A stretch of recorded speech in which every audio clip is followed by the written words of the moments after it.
boa noite. Mais uma vez, obrigada pela parceria.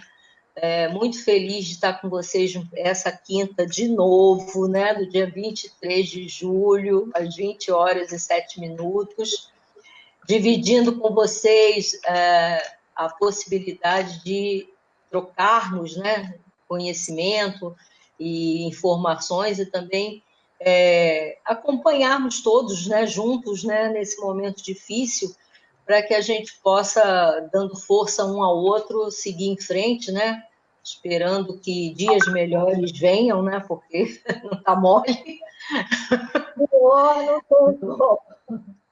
Não é?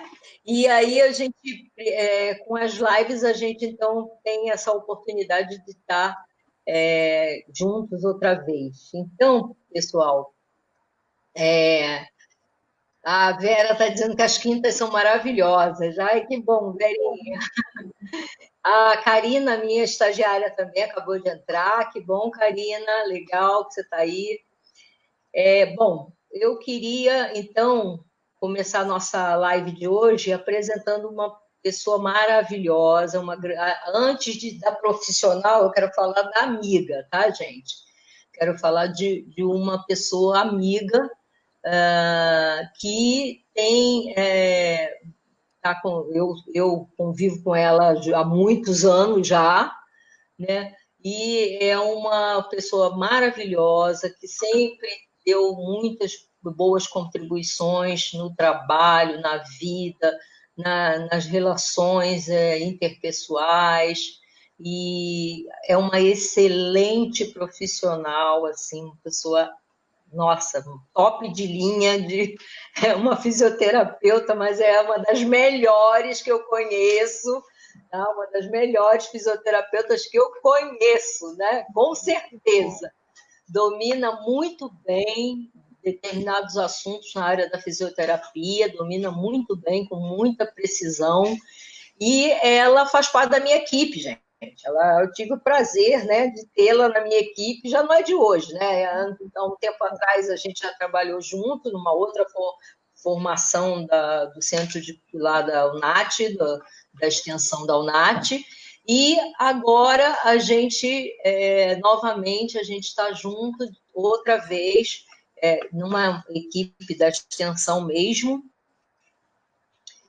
e desenvolvendo o trabalho na área da extensão, né, que é um trabalho não só das oficinas voltadas para os alunos da UNAT, mas também projetos onde a gente pode divulgar as ações que a gente faz para a sociedade civil. A Isis tem colaborado muito, ela concluiu agora uma cartilha muito importante para nós podermos divulgar essa cartilha, brevemente estará disponível em PDF aí no site da UNAT. E, além disso, ela faz um trabalho muito interessante com os idosos, que vocês vão conhecer já já, e parte desse trabalho, né, apenas um resuminho do que ela faz, né, que a nossa live não pode durar a noite toda, mas é uma coisa de extrema importância para a vida, para a qualidade de vida do envelhecimento, tá, gente? Então, antes de apresentar, bom, eu já apresentei, né? Ela vai se apresentar. Eu queria também aí saudar Selma, que também sempre está com a gente. Selma chegou, do Cineia, que também está aí. Tem uma pessoa que colocou as siglas do nome, que eu não, desculpa, não sei, eu sei quem é, mas não sei agora o nome. Mas também está sempre com a gente nas lives. Ilma querida também do Centro de Convivência, está sempre presente aqui nas lives. Ilma também, professora lá no Centro de Convivência, uma profissional da UERJ também, nossa colega maravilhosa, também está sempre com a gente. Quem mais, gente, para falar aqui, que eu gosto de prestigiar nossos colegas que estão sempre com a gente. Edinalva, que recentemente eu chamei aqui para as lives também, muito obrigada. Então, Isis, eu queria que você inicialmente se apresentasse, porque a gente vai fazer um bate-papo aqui de um tema que eu considero relevante para o envelhecimento, muito relevante, por sinal, que é um tema que há anos atrás era um tema que ficava, né, encoberto assim socialmente, né, porque as pessoas não queriam comentar sobre essas questões. inclusive por questões, né, de constrangimento, de entender que se comentasse isso com alguém estariam sendo diminuídas, né, no convívio social. Enfim, você vai falar isso muito melhor do que eu. E esse tema, então, eu considero fundamental para a gente fazer esse debate hoje aqui com a live. Queria que você se apresentasse aí para o nosso pessoal que está aí já te assistindo. Boa noite. Queria agradecer a Sandra, amiga de tantos e tantos anos, amiga querida, e as suas palavras sempre tão gentis em relação a mim. Ela que é uma excelente profissional também, uma excelente amiga, uma assistente social maravilhosa, que vai muito além de tudo. E é um prazer enorme trabalhar com a equipe dela, já tem quase 2 anos, né, Sandra? Eu estou lá com vocês, e o trabalho me enriquece muito. Eu estou na UNAT desde antes da UNAT existir até, porque a UNAT é estranha, né? O FIB, que é o Núcleo de Atenção ao Idoso, ambulatório, veio antes da UNAT. E eu tive ainda a honra de ser convidada pelo professor Piquet. Ele foi pessoalmente me convidar para integrar a equipe. Então, para vocês verem como é que eu sou jurássica. A Luciana usava muito esse termo. E foi assim, um aprendizado maravilhoso, que durante anos eu trabalhei no ambulatório, foi muito importante. Eu, assim que tive contato com o trabalho com envelhecimento, eu me apaixonei, e aí eu mudei, eu trabalhava no serviço de neurologia, consegui ser transferida para o NAI, depois o NAT, e a história já tem muitos anos. Eu realmente amo muito o meu trabalho, gosto muito do que eu faço. Fiz mestrado em ciências aí na UERJ mesmo, e fiz uma formação para trabalhar com incontinência urinária, que é o que eu gosto muito, incontinência urinária feminina, porque eu sei como isso é comum, apesar de não ser normal, é comum, e como isso impacta negativamente a qualidade de vida das mulheres. E sei também que são poucos os locais que se pode tratar. Então, a gente começou, já tem esses 2 anos, um trabalho que é um trabalho mais profilático, para que as pessoas não tenham, não cheguem a ter, ou minimizem as incontinências que já têm. E a gente tem, assim, tido êxito nessas oficinas que a gente faz, que eu considero um trabalho de exercício terapêutico em grupo. E é sempre muito bom, é sempre muito enriquecedor. Esse assunto é um assunto que eu acho importante pontuar, importante falar, e percebo, né, o número de mulheres que têm incontinência urinária, conforme a gente vai envelhecendo, ele vai aumentando, ele é idade dependente. E todo o constrangimento que traz, os problemas que trazem no dia a dia das mulheres é muito negativo. Então, eu acho assim, bastante pertinente a gente falar sobre esse assunto. E fiquei muito feliz, muito obrigada, amiga Sandra, pelo convite. Eu fico muito feliz, muito honrada. Obrigada pelos colegas que estão aí nos assistindo. Vai ser um prazer muito grande a gente trocar, né? A gente vai fazer uma troca, uma conversa, realmente. É isso. Ai, que bom, Isis. Você é uma querida, né? Mas realmente eu quero tirar tudo de você em relação. Eu e nossas colegas aí queremos tirar todas as informações importantes que você tem a nos passar, né? Nessa questão da incontinência, que é uma questão que eu acho preocupante, assim, no sentido de que é um movimento, é uma repercussão social, vamos dizer assim, né, que a incontinência apresenta, né, tem uma repercussão social sobre isso, e isso é importante, né, não só a tua intervenção técnica, né, dentro da área da fisioterapia, que é fabulosa, todos nós conhecemos seu trabalho na área, mas o social, né, a repercussão social em relação a incontinência, né, nas mulheres, que é uma situação realmente muito difícil para as mulheres, né? As mulheres já vivem momentos realmente muito difíceis nesse processo de envelhecimento, né? a menopausa, né, e outros processos que vão se dando biologicamente, socialmente também. E a incontinência eu considero também um período muito delicado dessa história, né? Um processo muito delicado dessa história toda, né? Então, por isso que eu considero esse tema, até a Ilma está colocando aqui, dizendo que o tema é relevante, muito relevante, né? A Fortuné lá do IPUB também, né? Do ex-IPUB, né? Que acho que a Fortuné estava aposentada, também entrou aqui. Oi, Fortuné, que lindo. Ana Maria Brandão também já entrou aqui com a gente. Então, acho que todos aqui estão muito interessados, né, todas, né, porque até agora temos mulheres, interessadas no tema, que é um tema realmente, como você disse, pertinente ao assunto. Aí eu já começo com a minha primeira pergunta para você logo. A incontinência urinária é normal no envelhecimento, Isis? Não, ela não é normal com o envelhecimento, mas ela é muito comum. E como acontecem modificações em todo o sistema de missão, né, de urinar, vamos dizer assim, nas mulheres como nos homens também, ó, modificações fisiológicas, elas propiciam o aparecimento da incontinência. A gente tem a menopausa, que é um marco importante nas nossas vidas. A diminuição expressiva do estrogênio, ele traz em si problemas muitos, e para continência, né, para você se manter continente, é mais difícil sem o estrogênio. Então, causa modificações na bexiga, modificações na uretra, a gente vai perdendo colágeno, uma série de mudanças fisiológicas vão ocorrendo com o passar do tempo. Claro que em algumas mulheres acontecem mais, em outras menos, que vão facilitando o aparecimento da incontinência urinária.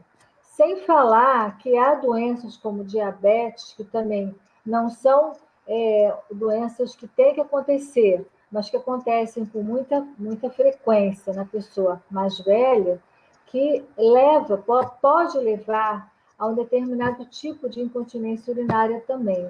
Então, às vezes, há essa associação de doenças, o que não é normal, mas é bastante comum. A gente tem uma prevalência expressiva de mulheres incontinentes. Muito bom. Esse assunto sobre a diabetes, eu queria depois explorar mais essa questão com você, para você traçar para a gente melhor essa relação, né? Porque a diabetes tem essa questão de estar urinando frequentemente, né? E tem uma certa associação mesmo, né? Que a gente faz. E aí eu queria pedir para você mais à frente vocês fazer uma explicação mais completa para nós, né? Nesse sentido, tá? E aí, o que é verdadeiro, então, Isis, afirmar que a mulher tem mais incontinência urinária do que homens? Sim, a mulher é mais comum a mulher ter incontinência urinária do que o homem. Isso já é assim, os estudos todos apontam para isso. A mulher tem mais incontinência urinária que o homem. Infelizmente tem, e ela não acontece só na mulher idosa, não acontece só na mulher que passa pela menopausa, mas ela é muito mais prevalente na mulher depois da menopausa. E aí, quanto mais o tempo passa, mais ela vai tendo probabilidade de desenvolver essa disfunção por conta desses fatores do envelhecimento. Uma amiga que eu tenho, de Botucatu, ela fez um estudo e ela colocou mulheres de 18 a 80 anos no estudo dela. Mulheres que já tinham tido filhos, até mais do que um, e ela viu incontinência em todas as idades. Então, não é assim, não é muito comum, mas eu conheço algumas mulheres com 30 e poucos anos que têm uma incontinência urinária. Então, e conheço mulheres mais idosas que têm com mais frequência, mas acontece assim bastante, e a menopausa é aquele marco, né? A partir dali tem aquele marco. A gente tem tratamentos para os sintomas da menopausa, mas a incontinência urinária ainda fica difícil de se tratar tem-se que fazer alguma coisa, né? O problema também é que as mulheres não buscam. Nessa pesquisa que ela fez, que corroborou outras também que eu vi, a mulher leva uma média de 7, 8 anos para contar para algum profissional de saúde que está com incontinência urinária. Claro, ele já tem um tempo, é em Botucatu, interior, mas eu vi outras pesquisas que são em centros urbanos que a mulher não conta, a não ser que perguntem assim, a senhora perde urina, né? Faz xixi quando não quer fazer, porque a definição de incontinência é essa perda involuntária, você perder quando você não quer. E a gente sabe que a mulher demora. Enquanto ela puder disfarçar, primeiro é um carefree, depois um absorvente, ou então um paninho mesmo, ela custa um tempo. Obviamente, mulheres mais esclarecidas, elas já falam sobre o assunto. Elas já percebem que tem perdas e elas então procuram um tratamento. Mas há ainda um número que acha que é normal ou que fica com vergonha de falar. Então, o profissional de saúde, seja ele quem for, na hora que está fazendo a avaliação, precisa, esse primeiro contato, perguntar para a idosa se ela tem tido perdas de urina sem que ela queira. Né? Isso é uma coisa que ocorre também. Ah, interessante. Aí eu estou aproveitando para falar sobre as pessoas que já continuam entrando na nossa live. A Virgínia também, uma assistente social, uma colega também que está sempre com a gente. Cláudia, minha estagiária também. Marina Lima, nossa aluna lá da UNAT, está dizendo que, mais uma vez, a live maravilhosa. Tenho certeza que a doutora Isis vai passar grandes orientações sobre o assunto. Obrigada. Bacana, né? Muito legal saber, né? As pessoas sabem que você é uma profissional muito dedicada a esse tema, né? E que estar com você hoje é a certeza de que a gente vai dirimindo, né, todas as dificuldades acerca da incontinência e melhorando a qualidade de vida, né?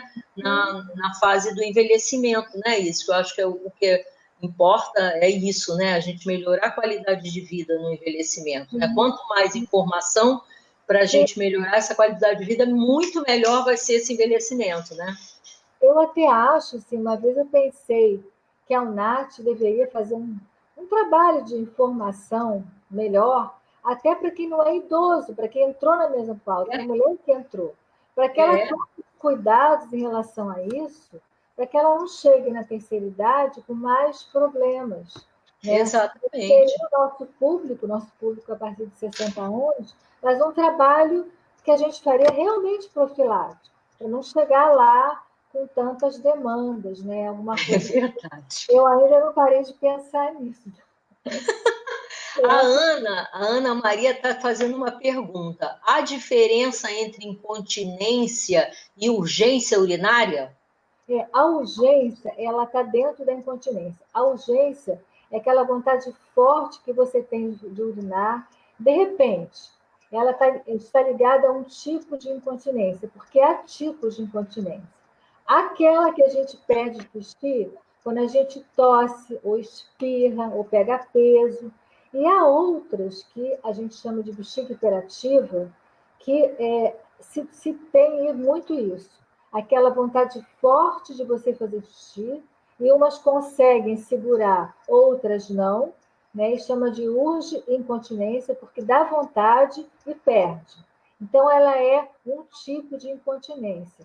A pessoa diabética, como ela tem uma alteração nos seus nervos, uma alteração neurológica, ela sabe que por conta dessa alteração neurológica, ela tem esse comprometimento dos nervos que nervam os músculos que precisam segurar, porque a gente consegue reter a urina porque a gente tem músculos chamados esfíncteres que conseguem segurar o xixi para não sair.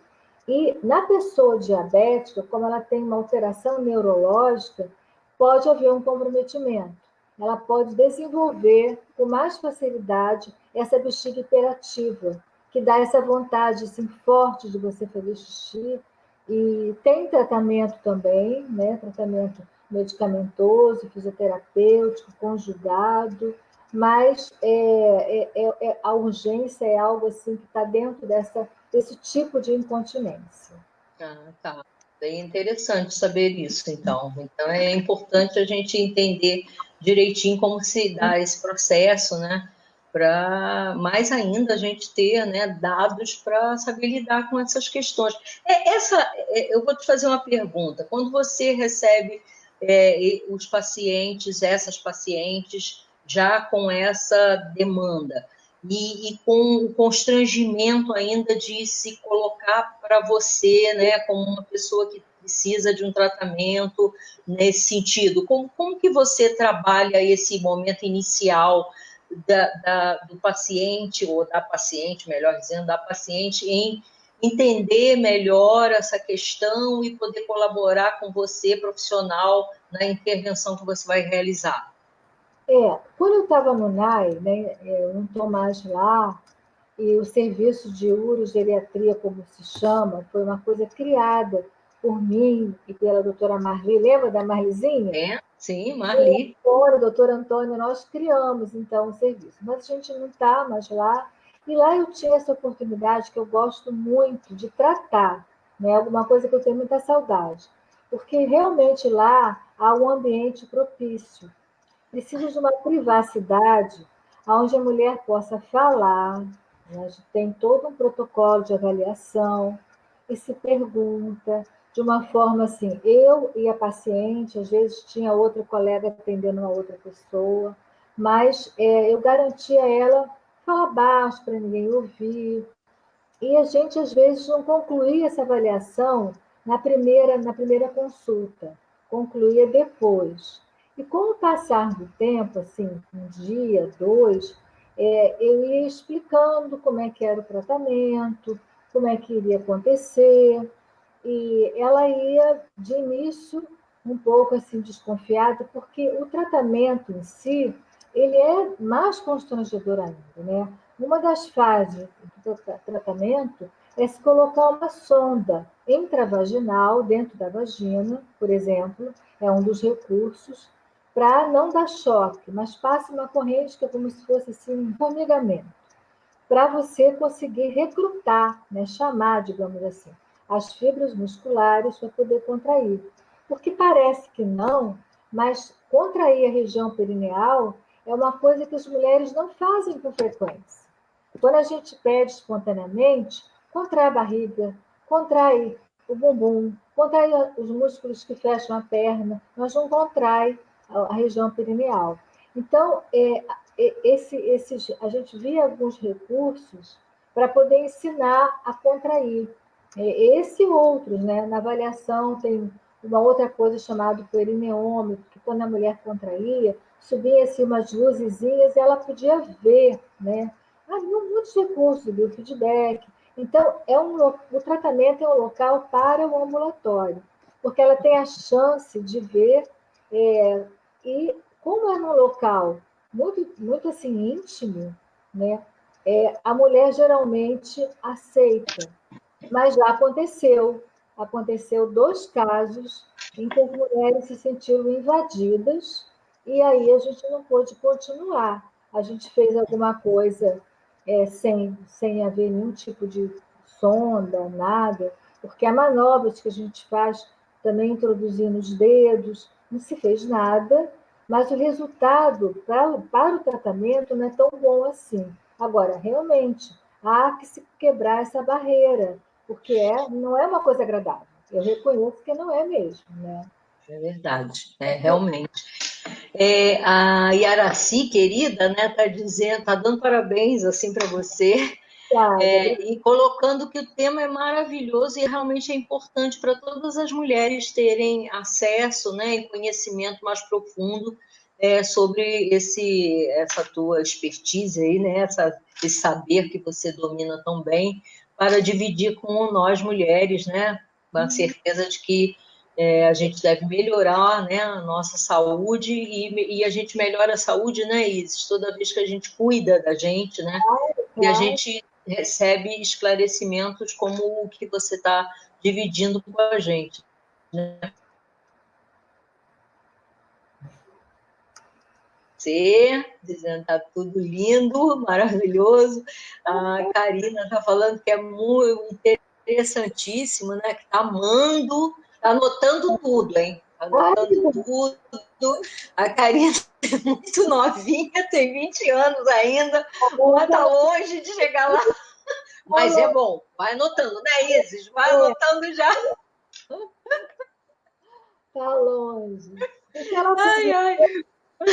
O que a Karina tem de bom, Sandra, Oi? o que ela tem de bom, a Karina, que é jovenzinha, é que certos exercícios terapêuticos as mulheres idosas têm dificuldade de fazer, enquanto que a jovem tira de letra.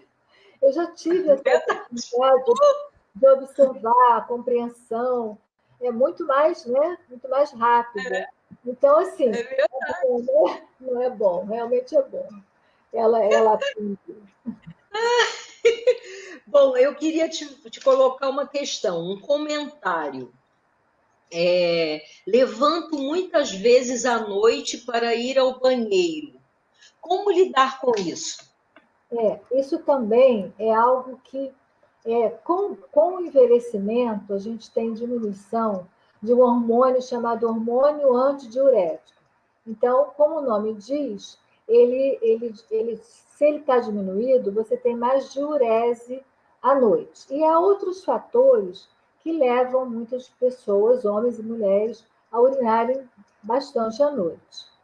No caso da incontinência, essa bexiga hiperativa, essa bexiga que acontece, hiperativa porque ela é muito estimulada. Há fatores que fazem ela ser o que muitos chamam de bexiga nervosinha. Pouco volume de xixi já dá vontade de urinar. Então, a pessoa que tem esse tipo de incontinência, ela tem muito isso, que é o despertar à noite para urinar. Então, assim, uma, duas vezes é alguma coisa dá para administrar. Mas eu já vi pessoas, mulheres, que levantavam 8 vezes para banho.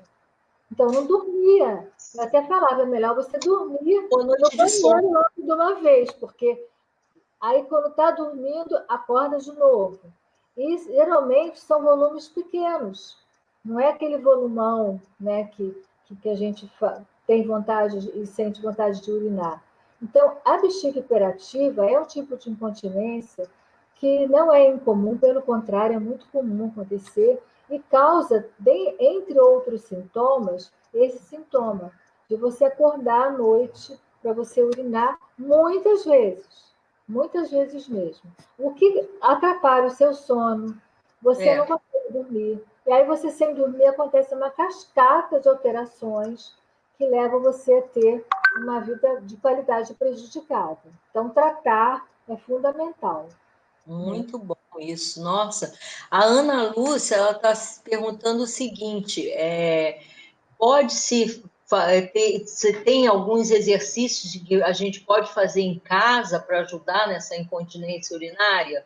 E a Wanda, né, a Ilma primeiro também pergunta quais os exercícios você poderia indicar para fazermos em nossa residência. E a Wanda também pergunta o seguinte: o útero arriado também tem urgência urinária? Então, são duas perguntas parecidas, né, em relação aos exercícios, e a da Wanda é o útero arriado, se também tem urgência urinária. O útero arriado chama-se prolapso. O prolapso, eles são a descida do útero, bexiga, reto, a própria vagina, os órgãos, eles descem por falta de sustentação, porque essas estruturas que vão sustentar esses órgãos dependem também de colágeno, dependem de estrogênio. Com o envelhecimento é mais comum acontecer prolapso. Então, não necessariamente você tem essa descida do útero e tem uma perda de urina, mas é alguma coisa comum. É até interessante, porque algumas mulheres têm a descida do útero, por exemplo. E naquilo que tem a descida, isso acaba apertando um pouquinho a bexiga. Acaba sendo um fator que retém, segura mais a urina. Quando você opera, aumenta você reposiciona o útero, você até tem um aumento dessa perda urinária. Então, para uma mulher assim, quando é o médico que vai indicar a cirurgia, ele vai pedir exames antes para poder detectar o que fazer, como fazer, mas é comum acontecer o prolapso, né, que é essa descida, junto com a incontinência. Como tem mulheres que têm as descidas também, e como é que a gente sente? Quando já está, sente como se fosse uma bola assim na vagina, saindo. Tem mulheres que têm isso e não têm perda urinária. As coisas podem acontecer juntas ou não.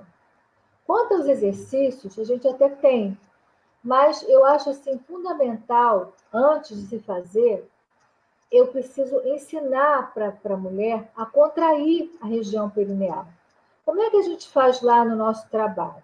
Eu toco, já que as pessoas estão vestidas, que a gente está numa sala de aula, então eu peço que elas estejam lá com uma roupa de lycra, uma roupa que dê, né? E eu toco na região perineal, é o que eu posso fazer, para sentir se elas estão contraindo. Então, é necessário isso, porque às vezes a gente ensina, a pessoa está crente que está exercitando o períneo e está exercitando outros músculos, que não vai adiantar nada. Então, eu convido quem quiser para se inscrever na oficina quando a gente abrir, para a gente poder fazer isso, fazer esse trabalho que eu acho que é bem, bem bacana, de pessoas que eu já vi pessoas lá que levam a sério, fazem mesmo, terem um benefício muito grande.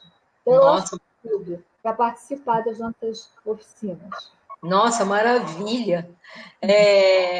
Bom, a ESH, gente, quem é ESH, Jesus? Bom, queria saber se os exercícios de contração são a mesma coisa que o poupeirismo. Não, não. Pompoirismo é uma outra coisa. Pompoirismo é mais para quem tem problemas sexuais, se faz diferente. O exercício da musculatura pélvica, ele é realmente ensinar a mulher a contrair a musculatura pélvica e manter essa contração. Há exercícios que fazem contrai, relaxa, outros que mantêm a contração um tempo. Né? Porque, por exemplo, se você deu vontade de ir ao banheiro, você está num shopping, por exemplo, você tem que contrair até chegar ao banheiro. Então, é uma contração mais demorada. Então, a gente trabalha com isso. O companheirismo já é alguma outra coisa que vislumbra mais uma parte sexual que diferencia da incontinência urinária. É um forte diferencial. Perfeito. A Mônica está dizendo que a mãe dela tem 86 anos e está amando essa live, está esclarecendo muitas dúvidas para ela, está adorando isso, está amando. Que bom, né, Isa? A gente contribuir, né, para melhorar a vida das pessoas é uma grande sensação que isso dá, né? A Cidinha Coelho diz que você é um espetáculo. Ela teve o prazer de conhecer você lá em Itaboraí, né? Palestrando na Semana do Idoso, então ela é sua fã. Gostei muito de ter ido lá. Sua fã maravilhosa, está te amando. Bom, você já até comentou que a Wanda perguntou sobre a bexiga riada, né? Ela causa a perda do xixi, o Isis? A bexiga riada? A bexiga riada pode causar ou não. Vai depender do quanto ela caiu, do quanto ela desceu, se ela está comprimindo ou não a uretra. Então, o que a pessoa tem que fazer? Procurar um urologista para poder fazer com que ele avalie, ele vai passar um exame e vai poder dizer, né, o que vai ser feito. Então, não é necessariamente assim, mas é muito comum essa associação da bexiga caída com a incontinência. Mas há mulheres que têm isso, uma coisa não tem a outra, mas é muito comum ter as duas coisas. Então, aconteceu, procura um urologista para poder fazer o diagnóstico, traçar o tratamento, porque é muito desagradável. Eu via lá no ambulatório algumas mulheres se queixando, né? Porque dependendo da intensidade da perda, você fica cheirando a urina. É horrível isso, né? Cheirar xixi. Então, causa, sim, um desconforto. Eu conheci mulheres que, por terem essa bexiga, que toda hora vai ao banheiro, não saem mais de casa, o que leva você a ficar com depressão, isolada socialmente, simplesmente por causa, quer dizer, simplesmente não, por conta disso. Então, a incontinência urinária, ela pode levar a mulher a ter uma depressão, a ficar isolada em casa, o que não é bom, o que detona com a qualidade de vida de qualquer mulher. É por isso Verdade. que tratar é assim, fundamental. A gente não tem que aceitar isso, a gente tem que procurar tratar, porque há tratamento para tudo isso. Poxa, que beleza. Eu, inclusive, conheci algumas mulheres que já deixavam de participar de eventos sociais justamente porque se sentiam mal, né, de estar nessa situação e não ter a informação e a orientação necessários para controlar isso e para cuidar e para se tratar, né? Então, Então, não é? o que a gente vê muito são calcinhas que você pode usar para ir sair, que você pode, a urina pode sair e você não vai ficar molhada. Mas isso é alguma coisa ruim. Quem quer sentir um bebê que está saindo de fralda, digamos assim, é chato, né? É melhor a gente sair e tratar realmente para poder sair sem essa preocupação. Eu acho que isso é fundamental você ficar sem essa preocupação na sua cabeça. Acho que tratar é a melhor coisa. É, verdade. A Márcia está colocando aqui que ela admira a sua calma, Obrigada. participou de aulas suas lá na UNAT, antes da quarentena, e vai continuar com certeza, né? Então, já sei. Ela foi no curso de cuidadores? Ela foi no Eu curso... não sei, Márcia, da onde você participou das aulas? Foi no curso de cuidadores, certamente, ou deve ser. E a Maria do Carmo disse que está tendo o prazer de conhecer você, né? E as orientações super esclarecedoras que você está apresentando para nós, além de o tema, né? Está parabenizando que o tema é maravilhoso, então, enfim, né? A gente teve uma escolha muito feliz de trazer você hoje para a nossa live, estamos contentíssimos, porque você está dando contribuições magníficas aqui para o nosso grupo, né? A Maria Tereza, minha amiga também, maravilhosa, assistente social incrível, está também falando que a live está muito importante, o tema é muito bacana, né? Então, nossa senhora, Isis, que beleza, né? Eu queria falar assim que eu tenho muito prazer em dar aula no curso de cuidadores. Eu fiz isso há muito tempo atrás, e voltando, né, os projetos de extensão, a Sandra me convidou, eu realmente gosto, vi já um novo perfil de pessoas, de alunos, e foi muito prazeroso, foi muito bom. Eu gosto muito, é algo que eu faço com o maior prazer, né? E assim, a gente via pessoas interessadas, pessoas de LPIs, aonde a incontinência urinária é mais comum ainda, que a mulher acamada, o homem acamado, tem mais tendência a ter perda urinária do que uma pessoa que está andando na rua.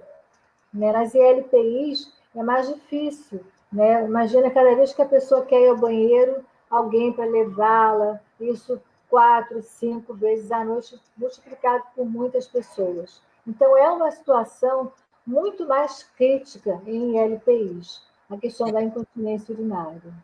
Muito mais crítica. O que você ressaltou sobre dar aulas no curso de cuidadores, Is, eu concordo com você, ratifico exatamente seu pensamento também, porque você está passando informações para cuidadores, né, cuidadoras e cuidadores, e na ILPI, grande parte desse cuidado, né, é realizado por cuidadores, né? Então, os cuidadores e cuidadoras tendo essa informação que você passa no nosso curso com mais precisão, eu acho que a gente melhora muito, né, o trabalho das cuidadoras e dos cuidadores, né, principalmente, como você disse, nas ILPIs, onde os idosos eles ficam grande parte do seu dia a dia na companhia dos cuidadores, né? Então, os cuidadores tendo uma informação tão importante quanto a que você está passando para nós, também melhora muito mais a vida das pessoas que estão institucionalizadas, né? Então, isso é de uma importância, assim, que não tem tamanho, né? Ó, os comentários não param de acontecer, tá? A Márcia disse que ela foi da oficina da incontinência. A Ivonete, que entrou aqui agora, com certeza está dizendo que o tema é muito esclarecedor mesmo para as mulheres, está agradecendo. A Wanda, de novo, está dizendo que o prolapso grau 2 só se resolve com a cirurgia, é feito por baixo. Ela quer saber, ela está fazendo essa pergunta aí para você responder para nós. Tem mais perguntas aí, hein? Mas a da Wanda eu acho que vale a pena você esclarecer. Não que as outras não sejam, mas primeiro a da Wanda, que depois a gente tem outras questões. O prolapso ele tem graus. Teoricamente, os graus 1 e 2 são resolvidos com fisioterapia. E os graus 3 e 4, dependendo da classificação, aí não. Aí tem que ser, dependendo... Isso no caso da bexiga, chamado incontinência por estresse, né? É diferente daquilo que eu falei da incontinência por urgência. É uma bexiga de esforço. Você, quando tosse, espirra, você perde urina. Então, os graus mais elevados, geralmente o urologista ele preconiza cirurgia. É uma indicação do médico urologista, que vai dizer, olha, faça a fisioterapia ou a cirurgia. Os graus iniciais, a gente tem uma resposta boa, a literatura mostra isso. Mas mesmo quem opera, fazer fisioterapia antes e continuar fazendo é muito necessário, porque quem teve um prolapso tem chances de ter outros. Né? Tem uma amiga muito próxima que ela já fez 3, prolapso do reto, do útero e da bexiga.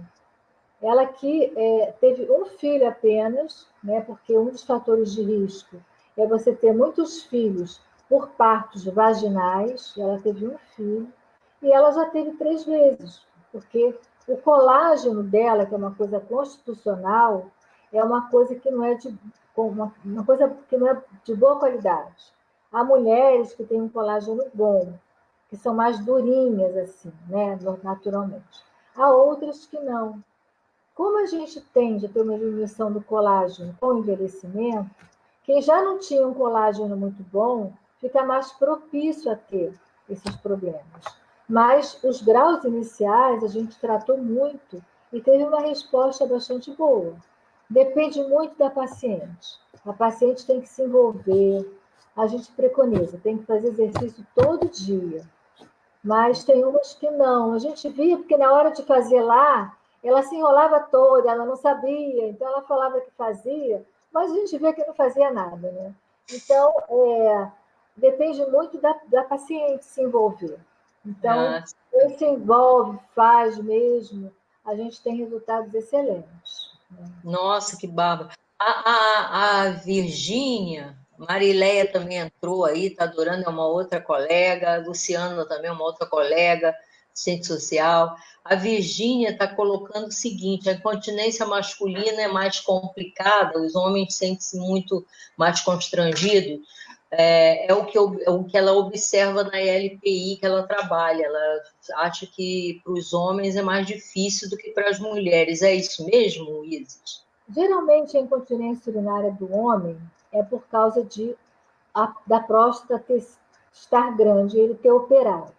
Ou é uma hiperplasia benigna, que ele vai operar, ou se não operar, fica aquela próstata grandona, comprimindo ali a bexiga, a uretra, e ele fica toda hora fazendo xixi.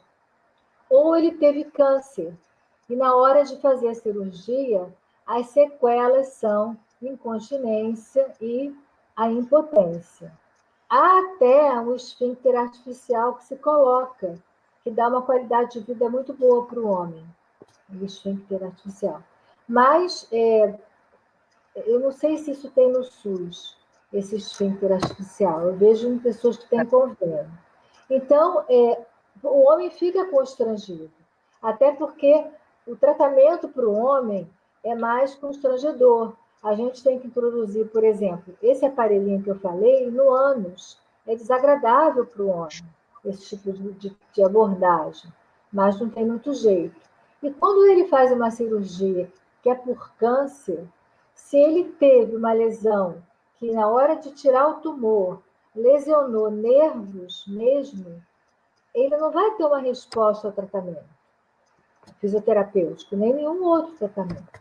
Quando ele tem uma lesão parcial, tem uma resposta pequena. Então, o homem, a coisa é mais complicada, porque o motivo que o leva a ficar incontinente, geralmente é um motivo bem heavy metal mesmo, que é o câncer, né?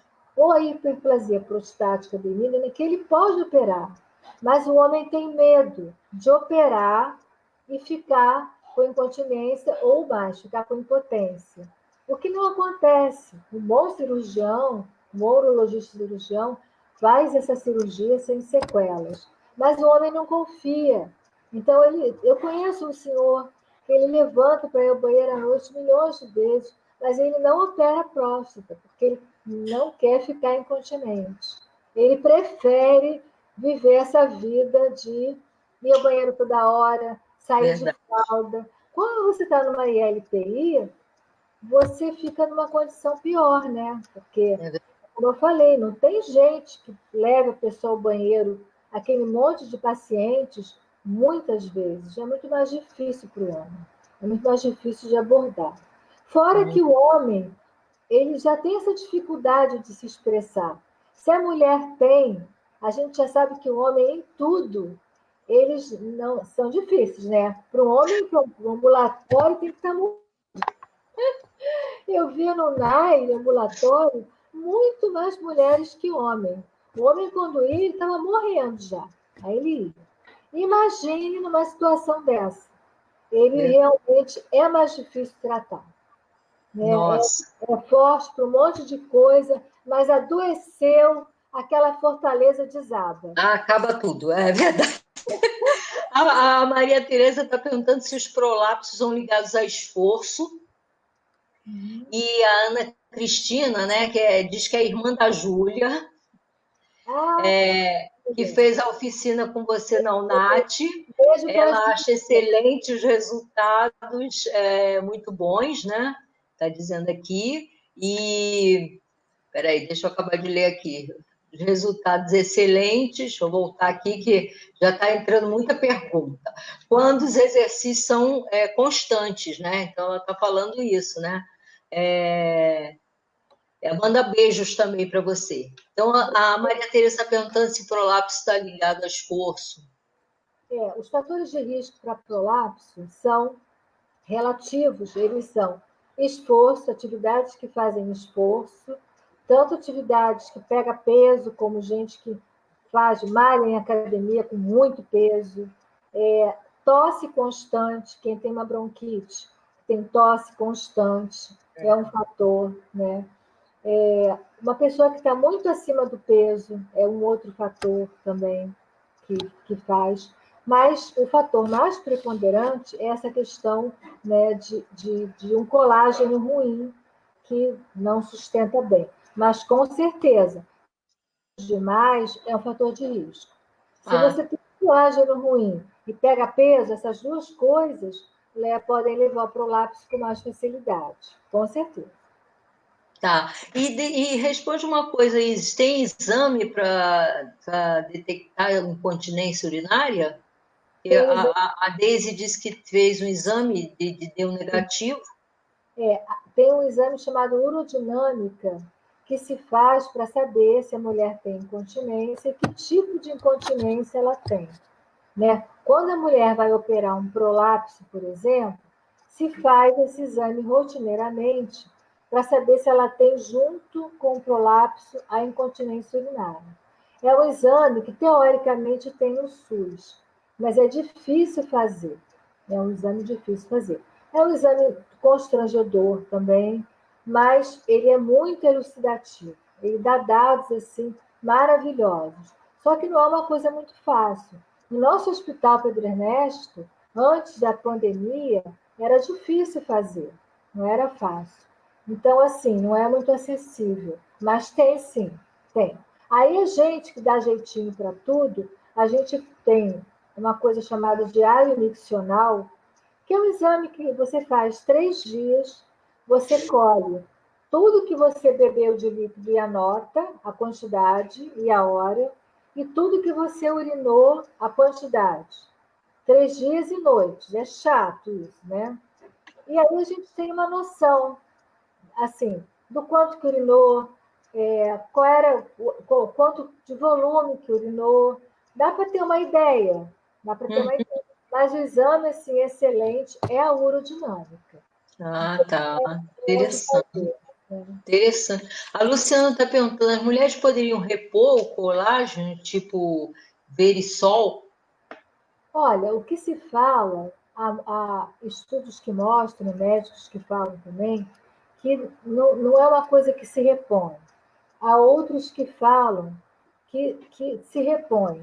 Há outros que falam que você tomando colágeno de boa qualidade, aí falam dos colágenos importados, você consegue resultado bom. Ainda não tem um consenso, ainda não tem. Já vi um médico falando que a gelatina, o pó da gelatina, se a gente misturar com uma mão, alguma coisa assim, é um bom colágeno e barato. Então, não há um consenso, não há mesmo.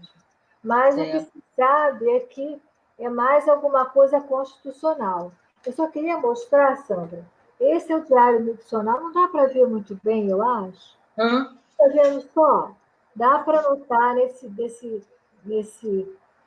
que a gente costuma dar no ambulatório para as pacientes, e elas vão anotando nesse lugarzinho essas micções e o que beberam. Dá para a gente ter uma ideia. Ah, tá. Ô, Isis, a incontinência urinária tem correlação com estresse? A incontinência urinária, aquela por bexiga nervosinha, tem. Se você, Ah, a bexiga já é hipersensível. Se você é estressado, você fica bem pior. Todo mundo que está estressado por alguma razão relata que piora bastante. E nesse tá. tempo que a gente vive, né? Quem é que não vive estressado? Só que tem É, que administra melhor esse estresse. Mas quem não consegue, quem é muito ansioso, que tem estresse lá em cima, tem mais dificuldade de administrar assim. Pior assim, infelizmente. é. A Maria do Carmo que até fez essa pergunta, pediu esse esclarecimento. A Maria Tereza de novo está dizendo que acredita que as pessoas atendidas nos centros de saúde têm mais facilidade nesses encaminhamentos. Você acha que atendidos na clínica da família, como é que faz para dentro da clínica da família, qual é a referência se essa paciente já apresenta incontinência? Eu não conheço bem a dinâmica da clínica da família, mas pelo que eu vi, quando a mulher faz essa queixa constante, ela é encaminhada para um especialista que é urologista. E aí ele vai determinar o que ela vai fazer, e aí vai encaminhar a fisioterapia, ver os locais que fazem. Ah, ela tem que operar, ela fica naquela fila, né? Mas o posto de saúde, a saúde da família, ela com certeza vai encaminhar essa paciente para um especialista. E ele Ah, vai poder traçar o que vai ser feito. muito bom. Isis, a incontinência urinária tem cura? Tem muitos trabalhos que dizem que sim, que ela tem cura. Eu vejo trabalhos assim de fisioterapia, mas é uma cura relativa, né? Porque o exercício terapêutico, quando você faz com seriedade, há trabalhos que mostram que quando você para de fazer, você ainda fica alguns meses continente. Mas é claro que a gente fala para as mulheres depois que elas têm alta, continuarem fazendo. Há medicamentos que se tomam para também controlar essa bexiga nervosinha, né? Só que eles têm os seus efeitos colaterais. E há mulheres, por exemplo, que têm glaucoma, que não têm indicação de usar esse medicamento. A gente recebeu mulheres com esse tipo de doença que, por não terem indicação de tomar o remédio, elas faziam fisioterapia. Então, há um tratamento com remédio, mas que você, quando para de tomar o remédio, pouco depois começa tudo de novo. Então, a gente lê cura, mas a gente fica meio assim, porque há outros trabalhos que questionam, né? Há tratamentos que se faz com aquele medicamento para o rosto, para disfarçar ruga, esqueci agora, que disfarça a ruga, a aplicação de Botox, né? A Botox. terapia, que teoricamente causaria assim, um relaxamento de toda essa bexiga nervosinha. Então, há esse tratamento também. Mas ainda é uma coisa que não é disponível no SUS, né? Dentro da fisioterapia, há um tratamento com laser, que teoricamente melhoraria esse colágeno, mas que também não é qualquer lugar, qualquer clínica que tem esse tipo de laser para esse tipo de coisa. Então, assim, recursos tem. Eu acho que em breve a gente vai ter acesso aos recursos que a gente tem com mais facilidade, porque recursos tem, graças a Deus. Exatamente. A Luciana está perguntando se o uso de medicamentos hipertensivos tem impacto, tem influência na incontinência? Aqueles que levam a uma diurese aumentada, para você fazer mais xixi, né? Isso. Você pode ter, se você tem essa bexiga irritadinha, bexiga hiperativa, você tende a ter mais dificuldade de controlar, né? Agora, se você tem que tomar o remédio para hipertensão, tem que tomar. Então, a gente tem que fazer de um jeito tal que possa equilibrar as duas coisas, né? Porque não dá também para não tomar o remédio, porque a consequência de uma hipertensão maltratada, ela é muito, muito ruim. Então, que tem, como outros medicamentos também, os tranquilizantes, como se fala, né? Eles causam, os Rivotris da vida, um relaxamento que às vezes relaxa demais, e a mulher que tem aquela incontinência por falta de força da musculatura do assoalho pélvico, ela tem dificuldade de contrair, porque toma muito Rivotril, Lexotan, seja lá o que for. Mas, às vezes, tem que tomar, né? Porque está muito nervosa também, e se não tomar, vai ficar estressada, vai... Quer dizer, é todo um conjunto de variáveis a se considerar, mas que a gente vai controlando, vai ajeitando, vai dando resposta para uma coisa, para outra. É uma doença de causa multifatorial, de tratamento também, que vai tendo que ser assim, visto ponto por ponto. Né? Eu costumo falar isso. Muito interessante. A Ana está dizendo que na clínica da família, sim, são encaminhadas essas pessoas, mas elas têm que ir para a lista de CISREG. Então, Assim, tem que aguardar, né? que bom, que bom. Não tem, né? De um jeito. A Luciana está falando que a mãe usa o losartana, né? E passou a urinar muito mais, né? Claro, porque é uma medicação que. Deixa eu te falar, a atividade, que até uma pergunta que eu ia te fazer, a Maria do Carmo até colocou aqui. A atividade terapêutica, ela ajuda, quer dizer, eu estava pensando nesses exercícios preventivos, sabe, Isa? Os exercícios preventivos, né, eles podem já ajudar num possível e num futuro Sim, problema na questão da incontinência? a gente se propôs no nossa oficina a fazer isso, um grupo, eu chamo de um grupo terapêutico, de exercício terapêutico em grupo.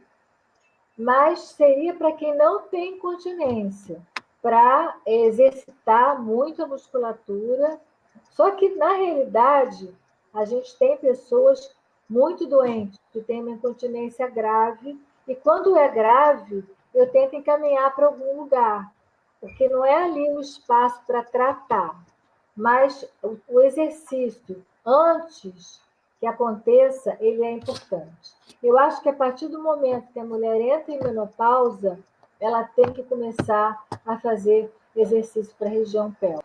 Ela tem que buscar um fisioterapeuta que trabalhe com isso para fazer um local, né, um local do SUS, para começar a fazer a sua profilaxia. Nós temos a nossa oficina lá, que ela tem esse objetivo. Apesar de que nunca é assim, né? A maioria tem que ir para o ambulatório, mas a proposta seria profilática mesmo, seria para isso. É importante, muito.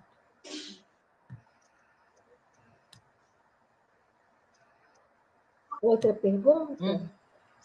E um atleta, uma pessoa atleta, uma mulher que foi atleta, tem uma tendência a desenvolver incontinência?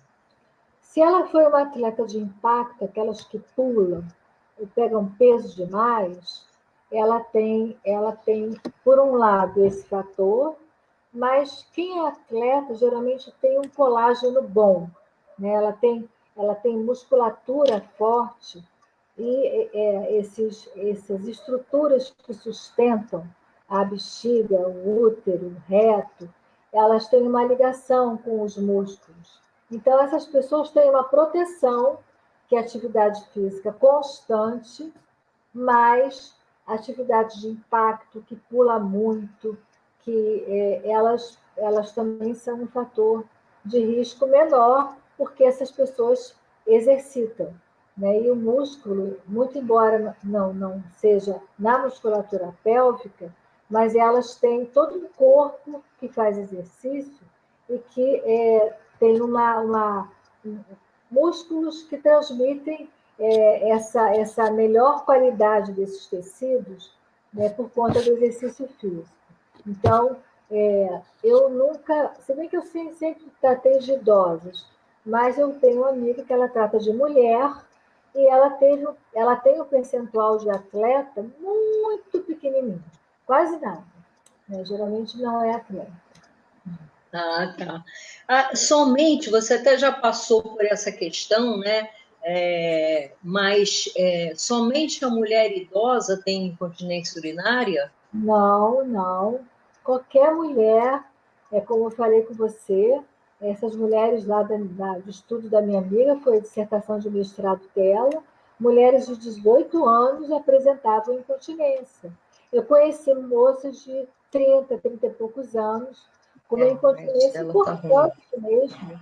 Né? Então, não é só idosa. Na idosa é mais... Isis, a tua internet está ruim, tá dando problema na tua internet. O que eu faço? Eu saio e entro, como é que eu faço? Deixa eu tentar mexer aqui. Melhorou? Melhorou?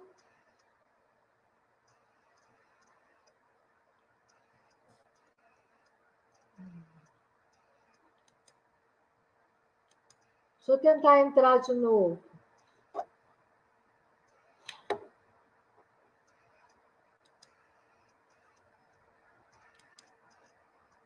Amor? A internet está ruim, Isis. Já está ficando difícil. Voltei. Oi, fala. Eu tentei entrar outra vez. Me aceita aí de novo. Não, mas aí você já está de novo no ar. Ah, tá. Tá dando para ouvir bem? Tá dando sim. Uhum. Então, vamos lá. Bom, o que eu ia perguntar mais, uma pergunta importante, né? Existe, então, essa é importantíssima, que essa tem tudo a ver com você e muito mais. Existe, então, fisioterapia só para incontinência urinária? Existe um tratamento assim, com bastante recursos, que vai desde uma avaliação, como eu falei, que pode levar 1, 2 consultas, e vários recursos que a gente tem, além do exercício terapêutico, aparelhos mesmo que nós temos, o laser, o biofeedback, o uso de pesos, né, que a gente utiliza para poder treinar a musculatura. Tem tratamento fisioterapêutico com resultados bons, atestados por estudos, não é uma coisa que eu fale, não, atestado por estudos. Tem sim, tem tratamento. Só que a gente tem que ter um ambiente de intimidade, um ambiente onde a mulher possa, né, ficar à vontade, porque ela vai ficar sem calcinha, ela vai ter a região íntima dela exposta à fisioterapeuta. Né? A gente fecha com biombo direitinho, mas com o tempo ela vai ganhando confiança, ela também vai vendo que o resultado vai chegando, e a gente consegue uma resposta terapêutica boa, muito boa. Ai, que beleza. Muito bom saber disso. A Cláudia está perguntando se Pilates tem eficácia nessa questão da incontinência. O Pilates, ele ajuda como um todo, porque ele fortalece realmente o corpo como um todo. E quem faz, é bom falar para a fisioterapeuta que gostaria de exercitar a região pélvica, porque muitas, não são todas, mas tem algumas que conseguem ter uma formação também para trabalhar diretamente a musculatura pélvica. E outras que são quase, muitas delas, elas fazem sempre exercício, um ou dois, que se direciona para a região pélvica. O Pilates é um bom exercício para mulher, de uma forma geral.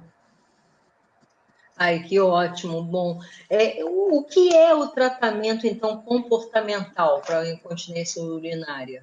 O tratamento comportamental ele foi descoberto por um médico chamado Kegel há muito tempo, que consiste em você fazer um treino, né? Você está com vontade de ir ao banheiro e você espera 15 minutos. Aí, na semana seguinte, passa para 25. Depois, você passa para 40 minutos. E você vai aumentando esse tempo que você posterga a sua micção até chegar a 2, 3 horas. É claro que, junto com isso, você faz exercícios para a musculatura do períneo, né? Para poder dar ter uma resposta boa, você faz os exercícios, você também toma medidas, por exemplo, há uma associação do excesso de café e tudo que tem cafeína, Coca-Cola, Pepsi-Cola, chá preto, há uma associação com o aumento do número de micções. A gente atendeu uma mulher que ela tomava café, ela contou, porque a gente pediu, 18 vezes por dia. Nossa. Então, ela fazia uma garrafa de manhã, de tarde e de noite também. Então, ela conseguiu diminuir drasticamente, ela tratou, mas na terapia comportamental também se olha isso, a questão do que você está bebendo, do que você está comendo, né? Porque se fala, a associação é fraca, mas de certos... mas o que se fala mais mesmo é em relação à bebida. Bebidas que aumentem essa bexiga, que já é uma bexiga hiperestimulada. E de tudo que se vê, a cafeína ela é a grande vilã. Não é não tomar café, é não tomar 18 vezes por dia. Né? Aí não dá, né? E quem tem incontinência, chegar assim, tomar café até umas 7 horas da noite, para, na hora de dormir, não ter esse incômodo de ter que levantar tantas vezes. Esses cuidados, né, com que bebe, até que horas bebe, que fazem parte da terapia comportamental. Se ensina isso, né, se leva um tempo ensinando isso, e os resultados são muito bons mesmo. Nossa, que é uma coisa que eu não conhecia. Muito interessante você ter colocado isso.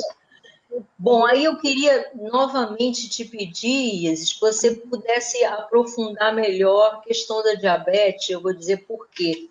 né? Com essa pandemia, né? Enfim, a gente tem os grupos de risco, né? Entre eles são os idosos, e idosos que têm diabetes são os que têm mais, né? Têm aí desenvolvido Covid e ido para o hospital com dificuldades, além dos que têm dificuldade respiratória também, mas os que têm diabetes, eles têm sido fortemente atingidos pelo Covid-19. Então, mediante esse quadro aí todo que a gente tem hoje, né, com a pandemia, e a diabetes tem uma interferência muito negativa nesse processo todo, eu queria que você pudesse aprofundar a questão da diabetes, que ainda eu vejo, sabe, Isa, a diabetes não há ainda, embora a gente tenha associações, né, no Brasil ainda de já, né, boas com essa perspectiva de esclarecimento aos diabéticos e aos pré-diabéticos também, eu ainda não vejo um trabalho efetivo com os diabéticos, entendeu? Eu acho que a diabetes eu considero um dos piores males da humanidade, né? Porque a diabetes compromete a vida da pessoa, né? Ela compromete, se não bem tratada, e é preciso que o paciente de diabetes tenha conhecimento sobre os alimentos que ele ingere, né? Como ele vai ingerir, o tratamento que ele vai fazer, a medicação, né? Tudo isso vai ter uma influência muito forte na vida dessa pessoa, de diabetes 2, né? Tipo 2, né? Então, eu queria pedir a você, para você aprofundar aí, pessoal, nós já estamos ainda até caminhando para o final da nossa live, mas eu queria pedir para você aprofundar essa relação da diabetes com a incontinência e trazer para a gente algumas indicações, algumas orientações para a gente, para que a gente possa controlar melhor essa questão, as pessoas que têm diabetes ou que estão pré-diabéticas possam controlar melhor isso e possam ter um conhecimento muito mais profundo para uma qualidade de vida muito melhor em função de uma doença tão grave, né? O diabetes é uma doença silenciosa durante muito tempo, né? Ela tem uma forte relação se você tem um parente diabético, pai ou mãe, você tem uma chance de ter, não é que você vá ter, você tem uma chance maior, e ela traz realmente males terríveis, né? A gente sabe que há órgãos-alvo que ela atinge, e que é muito difícil se controlar, mas é totalmente possível, né? Porque imagine uma pessoa mais nova não poder comer um bolo que ela gosta tanto, a uva tem que comer só X bagos, é muito ruim, muito difícil. E ela é uma doença que ela comete nervos. É por isso que ela comete o nervo do olho, ela acomete, tem a neuropatia diabética, que é uma coisa assim terrível, porque ela vai acometendo nervos.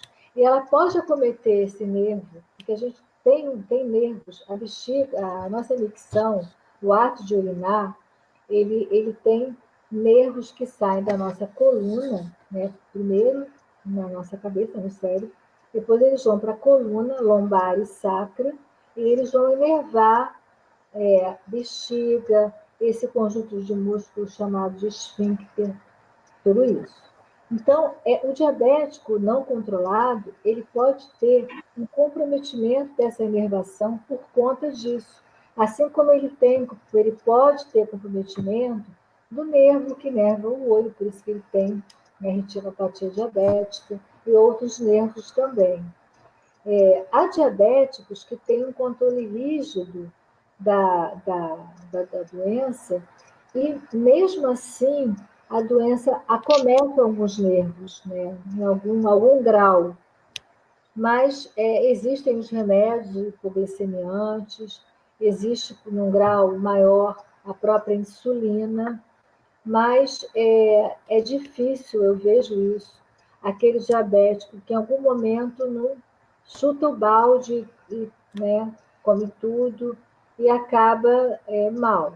Mas essa relação que tem com a incontinência é por conta desse acometimento neurológico, que leva, então, a ter essa bexiga chamada hiperativa, que é essa bexiga que é muito excitável. Então, ele tem isso, né? Essa dificuldade de nervos porque há sempre um controle, nervos que estimulam a micção e nervos que relaxam para você poder ir acumulando, né, urina na bexiga para você poder urinar. Então, esse descompasso vai acontecendo quando você tem um nervo que está comprometido pelo diabetes. E o que deve se fazer é um controle rígido da doença, não só para a incontinência, mas para tudo, no que come, como também na medicação que se usa. Eu já vi muitos diabéticos ficarem sem tomar medicação, porque dizem que não sentem nada, e não pode ser assim. Tem que tomar, sentindo ou não sentindo. Tem que ir ao médico com a periodicidade que o médico marcou, para poder avaliar se continua com a medicação depois de X anos, se muda, se introduz outros remédios. Então, é uma doença grave, muito grave. Ela é fonte de amputações, motivo de amputações, principalmente de pernas, né, em membros inferiores, exatamente por conta desse descontrole. Mas ela é uma doença que a gente, concordo com você, Sandra, eu acho frustrante a gente não ter uma cura, né? Se fala em célula-tronco, mas ainda é uma coisa muito incipiente, não tem uma cura, você tem um controle mais ou menos, né? Mas a relação é exatamente essa. Ela comete em termos de nervo, como ela comete outros nervos também. A pessoa que tem disciplina de fazer a dieta, resistir aos doces e aos carboidratos, e tomar o medicamento direitinho, ela consegue levar uma vida bem. Mas isso é uma coisa que não é muito fácil. Eu vejo isso, né? A gente tinha os nossos grupos de encontros com a saúde, onde se falava sempre sobre diabetes, e o término era muito comum ter doce mesmo, que algumas idosas faziam e comiam, pior que elas comiam. Ah, é só hoje. Mas esse é só hoje, é hoje, de repente é amanhã, depois de amanhã. Então, essa seriedade, ela deve ser levada, porque além da incontinência, tem outras alterações mais graves que podem comprometer muita qualidade de vida. É verdade. Nossa, concordo, Isa. É uma coisa que me preocupa bastante, você sabe? Nesse rol, né? Eu sou diabético, então eu tenho esse rol de comorbidades, né? E essa doença me preocupa muito mesmo, sabe? Eu fico muito preocupada mesmo com essa doença. E vejo isso, esse cenário que você vê, né? Que as pessoas não seguem os tratamentos, são seduzidas pelas guloseimas, né?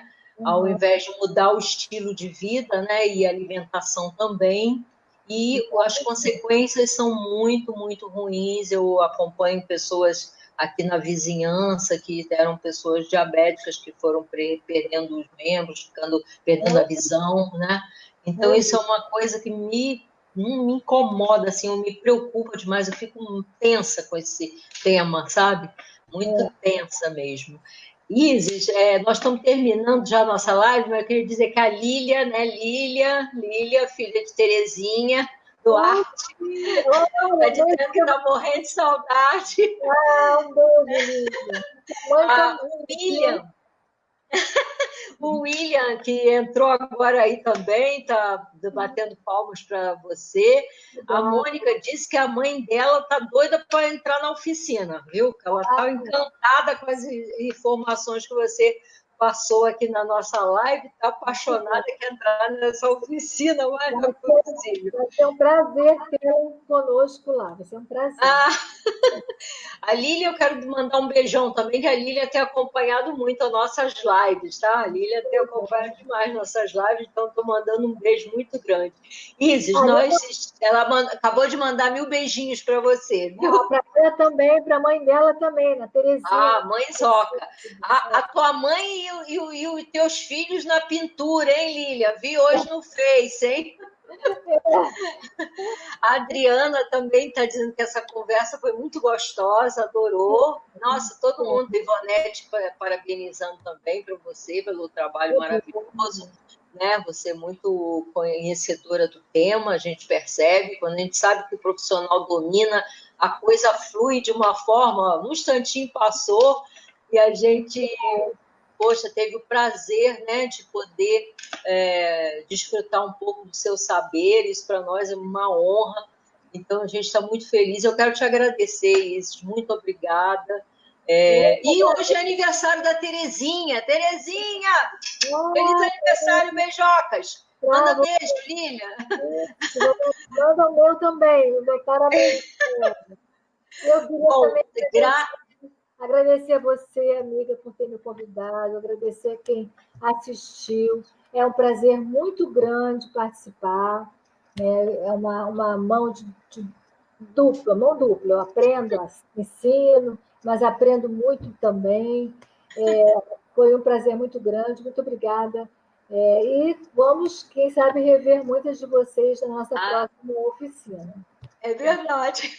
Bom, mais uma vez, Isis, valeu mesmo pela parceria, muito obrigada. Quero dizer aí o pessoal, Verinha, todo mundo que está aí, Virgínia, Karina, enfim, todos nós, todas as colegas que estão sempre com a gente, agradecer essa parceria também. Muito obrigada, meninas. E o William, que é o menino que entrou, dizer, sabe, isso, que na semana que vem, gente, na semana que vem nós teremos 2 lives, tá? Uma na quinta, que é a nossa, e na sexta. Então, na quinta-feira, nós vamos falar de sexo na terceira idade. Ninguém fugindo, hein, gente? Pode ser, pois é. E na sexta nós vamos ter a Iraci, que está aí com a gente. A Iraci vai dividir um pouco a experiência dela nesses anos de UNAT, né? Junto com a gente, junto com os professores, junto com as alunas, enfim, muita coisa boa. Então, gente, semana que vem nossa live é sexo na terceira idade. E também a nossa Iraci maravilhosa, que vai estar com a gente, dividindo também a experiência de ser uma pessoa idosa incrivelmente ativa e, além disso, de ser uma aluna da UNAT, o que nos dá muita honra, né, Isis? A semana que vem tem uma dose dupla, né, Sandra? É dose dupla a semana que vem. Exatamente. E, Isis, eu quero me despedir de você, desejando uma boa noite para você, aí seu marido. Vocês tenham uma noite maravilhosa. Pessoal, muito obrigada. Boa noite, que todos fiquem bem, tá? Bom final de semana para todos. Espero vocês de novo para a gente se encontrar. Valeu! Beijo, tchau.